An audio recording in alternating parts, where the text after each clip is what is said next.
Welcome to maths classes. మనం ఈ వీడియోలో అయితే కనుక టెట్ ప్రీవియస్ మ్యాథ్స్ బిట్స్ అయితే కనుక మనం ఎక్స్ప్లెయిన్ చేయడం జరుగుతుంది. ఇక్కడ ఫస్ట్ క్వశ్చన్ చూడండి. If if A comma B are disjoint sets. Disjoint sets అంటే కనుక ఇప్పుడు మనం సెట్స్ తీసుకుంటాం. సపోజ్ 1, 2, 3 అనేవి ఏ సెట్లో ఉన్నటువంటి ఎలిమెంట్స్ అనుకోండి.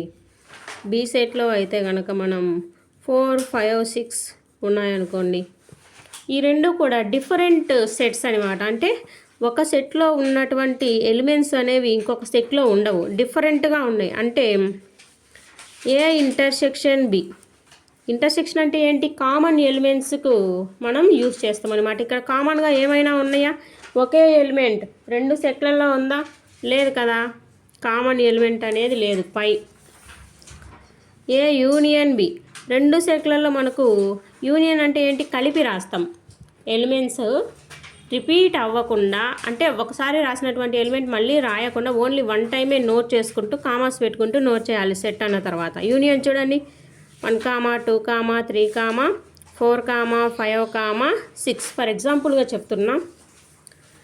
So A B are disjoint sets. n of a is equals to 4, n of a union b is equals to 7, then n of b is equals to. మనకు యాక్చువల్గా ఫార్ములా ఉందమ్మా.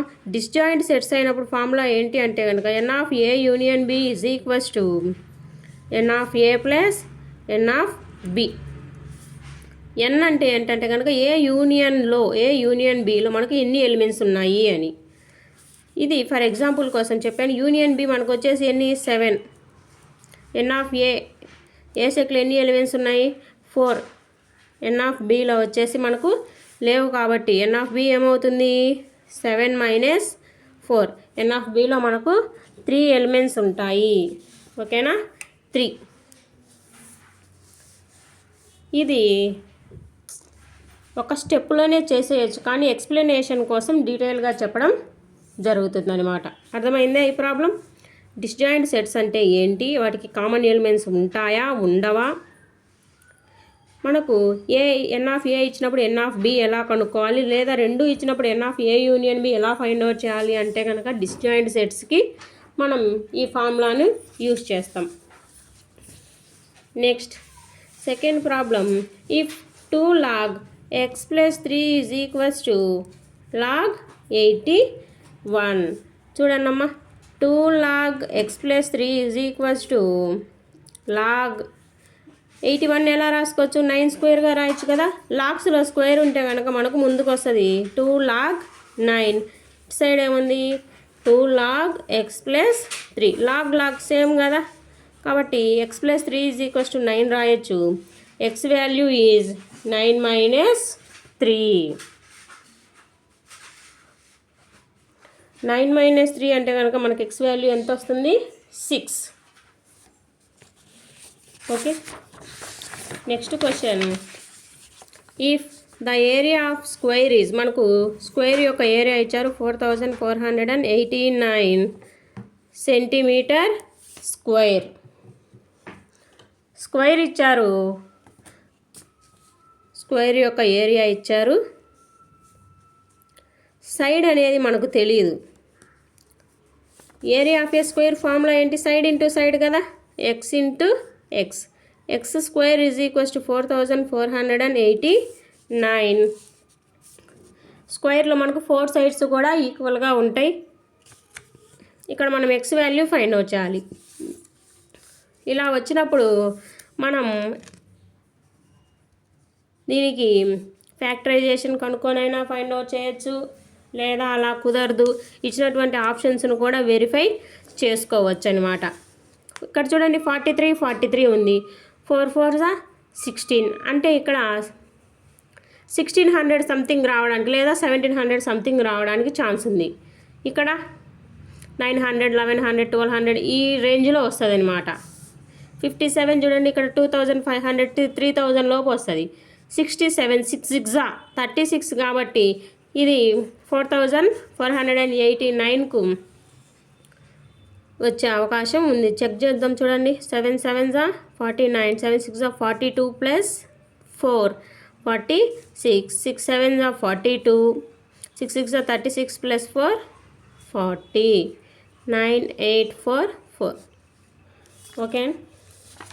Next the numbers 10, 12, 14, x minus 3, x, x plus 2, 25. ఇక్కడ మనకు medium అన్నారు. ఇక్కడ అంటే కనుక medium first మనకి ఈవెన్ ఉన్నాయా ఆడ్ ఉన్నాయో చెక్ చేయాలి. 1 2 3 4 5 6 7 ఆడ్ ఉన్నాయి కదా. ఆడ్ ఉన్నప్పుడు సైడ్ అన్నీ తీసేసుకుంటూ మనం మిడిల్ టర్మ్ను చూస్ చేసుకోవాలి. మిడిల్ టర్మ్ ఏముంది ఇక్కడ x minus 3. ఆల్రెడీ మీడియం ఏమని చెప్పారు ఇక్కడ 15. So x is equals to 15 plus 3, x is equals to 18. Okay 18. Next a is equals to 4x square plus y square minus 6xy, b is equals to 3y square plus 12x square minus 2xy. ఏం find out చేయమన్నారు? Then 2a plus b find out చేయమన్నారు. అంటే 2ని ఏని మనం 2తో multiply చేస్తాం. 8x square plus 2y square minus 12xy. Next b ఉంది కదా, సేమ్ వేరియబుల్స్ దగ్గర నోట్ చేద్దాం.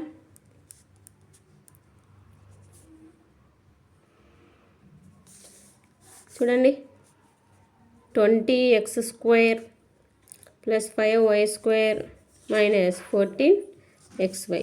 ఈ విధంగా ఫైండ్ అవుట్ చేయొచ్చు. Next the difference between 2 supplementary angles is 34. Supplementary అంటానే ఏంటి? x plus y is equals to 180. రెండు కలిపి సప్లిమెంటరీ యాంగిల్ అన్నారు. నెక్స్ట్ డిఫరెన్స్ వచ్చేసి ఎంత అన్నారు? 34 అంటున్నారు. ఈ రెండింటిని సమ్ చేస్తే మనకు 2x is equals to 214, x is equals to 107. x 107 అయినప్పుడు మళ్ళీ y ఏమవుతుంది? 180 మైనస్ 107, 3 7 73. y వాల్యూ ఏమైందమ్మా ఇక్కడ 73 అవుతుందన్నమాట. స్మాలెస్ట్ ఫైండ్ అవుట్ చేయమన్నారు కాబట్టి స్మాలెస్ట్, అదే లార్జెస్ట్ అడిగితే మనకు 107 అవుతుంది. Next question 125 into 5 power x plus 7 is equals to 1. Then find the value of x అన్నారు. ఫస్ట్ 125ని 5 క్యూబ్గా రాసుకోవచ్చు. 5 power x plus 7 is equals to 1. A power m into A power n ఫార్మేషన్లో ఉంది చూడండి. అప్పుడు ఏం చేస్తాం? పవర్స్ని యాడ్ చేస్తాం. ఇక్కడ 1ని 5 పవర్ 0గా రాసుకోవచ్చు కదా. 5 power 10 plus x is equals to 5 power 0. చూడండి బేసిస్ ఈక్వల్గా ఉన్నాయి కాబట్టి పవర్స్ను ఈక్వల్ చేస్తాం. x is equals to minus 10. ఇవన్నీ కూడా చిన్న చిన్న ప్రాబ్లమ్సే. వాటిని సాల్వ్ చేసే విధానం అనేది మనకు తెలిసి ఉండాలి. నెక్స్ట్ క్వశ్చన్ చూడండి. One of the exterior angles of a triangle 125 and the interior opposite angles are in the ratio 2:3. ఇక్కడ మనకు ట్రయాంగిల్ అన్నారు. ట్రయాంగిల్ డ్రా చేద్దాం. డ్రా చేసిన తర్వాత ఎక్స్టీరియర్ యాంగిల్ అంటే కనుక బయట సైడ్ ఉంటుంది, ఇంటీరియర్ యాంగిల్ అంటే కనుక లోపల సైడ్ ఉంటుంది. ఎక్స్టీరియర్ ఏమన్నారు? 125 అన్నారు. Interior opposite angles are in the ratio 2:3. ఇది 2:3 అంటే 2x 3x అనుకుందాం. ఇక్కడ 125 ఉన్నప్పుడు ఒక స్ట్రైట్ లైన్లో మనకు ఒక సైడ్ 125 ఉంటే రిమైనింగ్ సైడ్ ఎంత ఉంటుంది? 180 మైనస్ 125 చేస్తాం. ఇక్కడ రిమైనింగ్ సైడ్ ఏముంటుంది? 55. ఇక్కడ లోపల 55 ఉంటుంది. Total angle in the triangle ఏమవుతుంది? 180 కదా. కాబట్టి లోపల ఉన్నటువంటి యాంగిల్స్ను సమ్ చేద్దాం. ఓకేనా? 2x plus 3x is equals to 125, 5x is equals to 125, x is equals to 25. x value 25 అయింది. Then one of the interior angle is అన్నారు. 2x అంటే 50 అవుతుంది, 3x అంటే 75 అవుతుంది. ఏదో వన్ ఆఫ్ ద అన్నారు కాబట్టి మనకు ఆప్షన్స్లో చెక్ చేద్దాము. మనకు వన్ ఆఫ్ ద 50 ఉంది కదా. 50 అయితే మనం ఫైండ్ అవుట్ చేస్తున్నాం. Next tan theta is equals to √3/1/√3. Then 7 sin square theta plus 3 cos square theta is equals to tan theta 1/√3 అంటే tan 30 అని. theta ఎంత 30 degrees అవుతుంది. 7 sin square 30 degrees plus 3 cos square 30 degrees. 7 sin square 30 అంటే 1/2 whole square. 3 into √3/2 whole square. 7 into 1/4 plus 3 into 3/4. 7/4 plus 9/4. 16/4. That is equals to value వచ్చేసి ఇక్కడ మనకి ఎంత వచ్చిందమ్మా 4. Next question cos A is equals to 12/3. Then the value of sin A is equals to cos A వాళ్ళే ఇచ్చారు 12/13 అని ఇచ్చారు కదా. మనకు 5, 12, 13 ఈ మూడు ఏంటంటే కనుక పైథాగరస్ ట్రిప్లెట్స్. ఇప్పుడు మనకు కాస్ ఏలో 12 వచ్చింది కదా, అప్పుడు సైన్ ఏలో ఏమొస్తుంది 13 వచ్చేసి హైపోటెనస్ అవుతుంది. ఇది అడ్జసెంట్ అయినప్పుడు 5 వచ్చేసి ఆపోజిట్ అవుతుంది 5/13. Okay. Next a die is rolled then the probability of getting an even number. ఒక డైని త్రో చేశారు. డైని త్రో చేసినప్పుడు మనకి ఎన్ని వస్తాయమ్మా అవుట్పుట్స్ ఎన్ని వస్తాయి 6 అవుట్పుట్స్ వస్తాయి. శాంపుల్ స్పేస్ ఎంత అవుతుంది 6. మనకి ఈవెన్ నెంబర్స్ రావడానికి ఛాన్స్ అంటే ఫేవరబుల్ ఎన్ని ఉన్నాయి ఈవెన్ నెంబర్స్ అంటే ఏంటి 2, 4, 6. ఈవెన్ నెంబర్స్ రావడానికి మనకు ఎన్ని ఛాన్సెస్ ఉన్నాయి 3 ఛాన్సెస్. అప్పుడు ఏంటి probability formula favourable divided by total sample space. Half of the chance అయితే ఉంది ఈవెన్ నెంబర్ రావడానికి, half of the chance. If -1, 5 is the midpoint of the line joining points -4, A 2, 8 then the value of A. ఇక్కడైతే మనకు 2 points ఇచ్చారు -4, A అని 2, 8 అని ఇచ్చి వీటిల్లో మిడ్ పాయింట్ వచ్చేసి మనకు -1, 5 అని వాళ్ళే ఇచ్చారు. మనకు మిడ్ పాయింట్ ఫార్ములా ఏంటి x1 + x2/2 y1 + y2/2. x1 -4 x2 2 divided by 2 is equals to దేనికి ఈక్వల్ అవుతుంది -1కి ఈక్వల్ అవుతుంది అనమాట. ఓకే. మనకు కావాల్సింది ఏ కాబట్టి a + 8/2 is equals to 5. a + 8 is equals to 5 2s 10. a is equals to 10 - 8 a is equals to 2. A value ఎంత వచ్చింది ఇక్కడ మనకు 2 రావడం జరిగింది.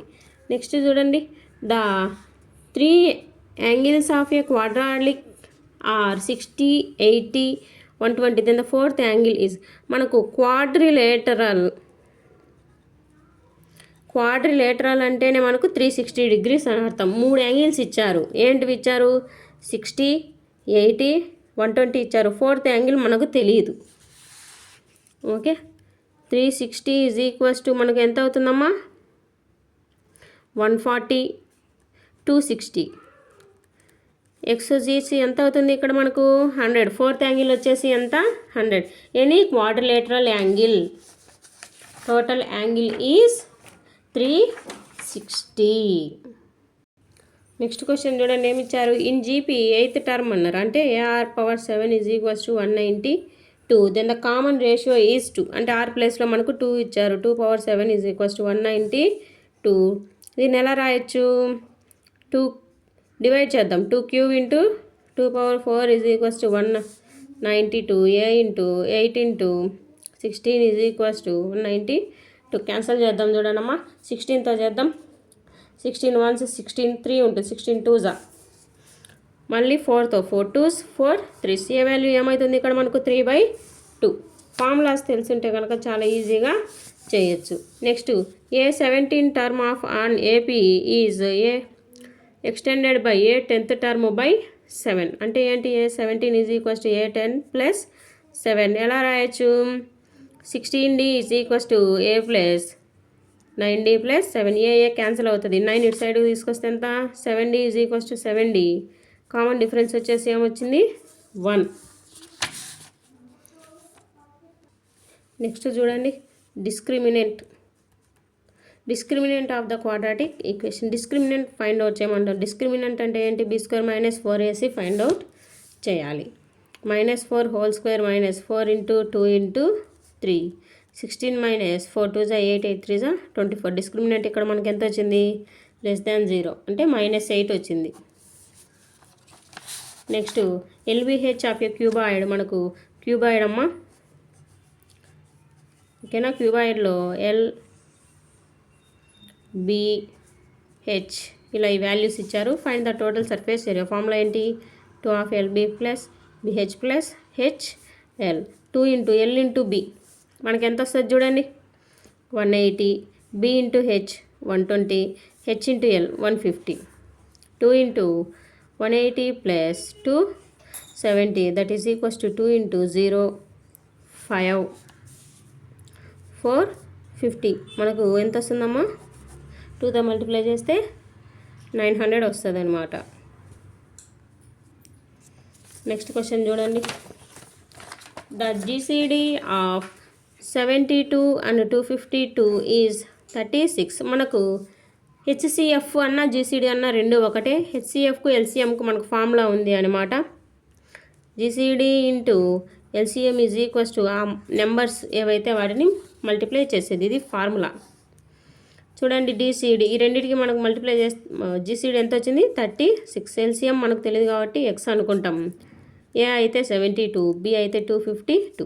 36 ones 36 2s. X is equals to 504. Okay. Next the slope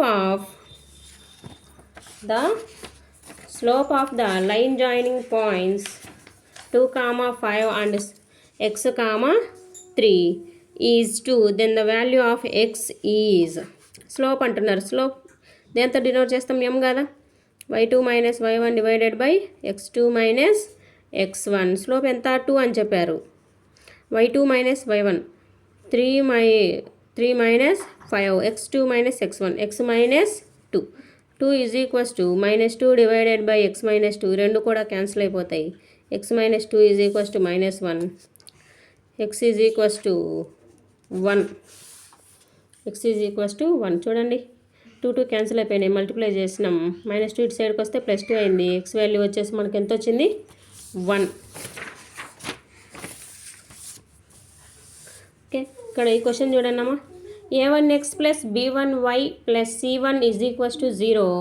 a2x plus b2y plus c2 is equals to 0 అనమాట. ఓకేనా? ఇక్కడ మనకు కండిషన్ ఏమి ఇచ్చారంటే కనుక రేషియోస్ అన్నీ కూడా ఈక్వల్ అని చెప్తున్నారు. రేషియోస్ అన్నీ ఈక్వల్ అయితే కనుక మనకు సేమ్ గ్రాఫ్ అయితే రావడం జరుగుతుంది. కోఇన్సిడెంట్స్ లైన్స్ అవుతాయి. ఆ స్ట్రైక్ లైన్స్ వచ్చేసి కోఇన్సిడెంట్ లైన్స్ అంటే ఒకదాని మీద ఇంకొకటి. ఓకేనా? మొత్తం ఈక్వల్ ఉంటే ఇలా వస్తుంది అనమాట. a1/a2 is equals to b1/b2i. c1/c2కి ఈక్వల్ కాలేదనుకోండి అప్పుడు ప్యారలల్ లైన్స్ వస్తాయి. అసలు ఫస్ట్లోనే నాట్ ఈక్వల్ టు వచ్చిందనుకోండి a1/a2 does not is equals to b1/b2. ఇలా ఈ ఫార్మేట్లో వస్తే కనుక ఇంటర్సెక్టింగ్, ఇలా వస్తే ఇంటర్సెక్టింగ్, ఇలా వస్తే ప్యారలల్, ఇలా మొత్తం ఈక్వల్గా వస్తే కనుక కోఇన్సిడెంట్ లైన్స్. ఓకేనా? మన ఛానల్లో అయితే కనుక TET previous papers maths questions అన్నీ కూడా ఎక్స్ప్లెయిన్ చేయడం జరుగుతుంది. డౌట్ ఉంటే కనుక కామెంట్ సెక్షన్లో కామెంట్ చేయండి.